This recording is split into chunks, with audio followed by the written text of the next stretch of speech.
Ça, ce qui est sorti de Hérouville, en tout cas, moi, j'ai pas tout lu, mais le peu que j'ai regardé, moi, je trouvais ça assez comique, tu sais, comme façon d'exprimer les choses, de défense de lapider des femmes à Hérouville et de les brûler sur la place publique, puis défense de se promener masqué, sauf à l'Halloween.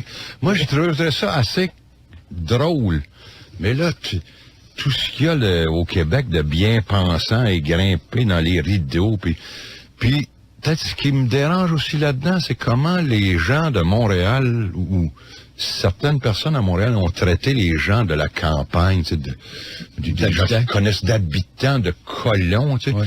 Parce qu'à Montréal, parce qu'ils mangent des sushis, tu sais, puis ils dansent le baklava, puis ils jouent du souvlaki, ils s'imaginent qu'ils sont le bout de la marde de l'évolution, de la pensée humaine. Oui. Alors que moi, je me dis, tu sais, des fois, le monde, il exprime des affaires bien simplement, bien ordinairement. Moi, je me dis juste, ce que ça sort, que ce soit beau ou pas beau, c'est parce qu'il y a un malaise en quelque part.